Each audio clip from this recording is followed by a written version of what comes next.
how we can adapt, how we can change. We are joined in studio by entrepreneur Terry Behan. A very good morning to you, Squire, and welcome. Thank you.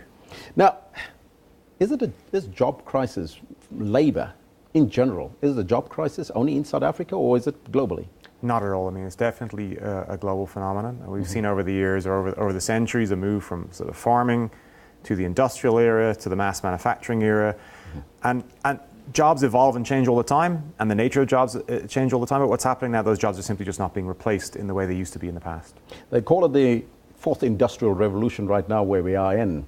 Is that a crisis for many people or many workers that currently has got labor as one of their key components of income? It definitely is. I mean, the fourth industrial revolution kind of came out of the World Economic Forum last year with Klaus Schwab kind of saying this is really the crisis we have to solve in the next 50 years. But it's not necessarily just a labor issue. I mean, we think traditionally about labor, we think about semi-skilled workers, factory workers, people in the mines. It's affecting people at all levels of the economy, all the way up to senior executives.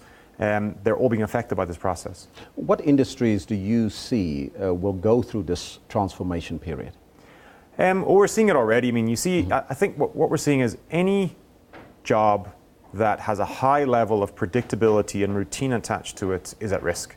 And that can refer to jobs that maybe take place on the factory floor, but you can also talk about things that happen in things like a call center or in a financial services industry or in a whole range of other sectors like the automotive sector as well. Yes, because you see those little components, those robots already working, putting the components together. So what is going to be the job of the ordinary guy putting the light in at the end of the process? So there's going to be job losses, we would presume?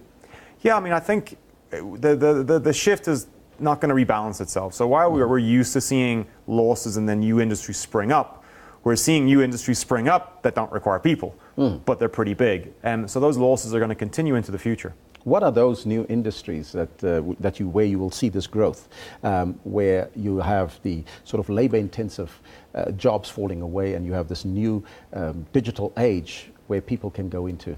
I think a topical one in South Africa is always around Uber.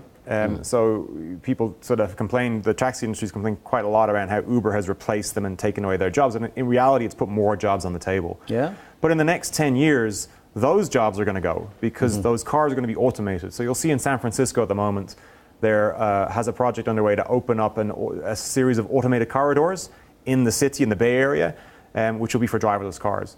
And that's going to start, I think, kicks off in 2018. So in the next 10 years, you're going to start seeing those kind of jobs being replaced by robots or by sort of automated cars as well. That's one example. I mean, other examples are really in the financial services sector. So you pick up the phone, you talk to someone in a call center, you wait 10, 20 minutes. It's a very challenging experience. There's hundreds of people in that call center who are on the other end of the phone. Their jobs are at risk. They're going to be replaced by what we call chatbots. So chatbots are sort of automated learning facilities or automated learning programs who can learn how to respond to people's requests. So you'll think you're talking to another human being, but you're not. You're talking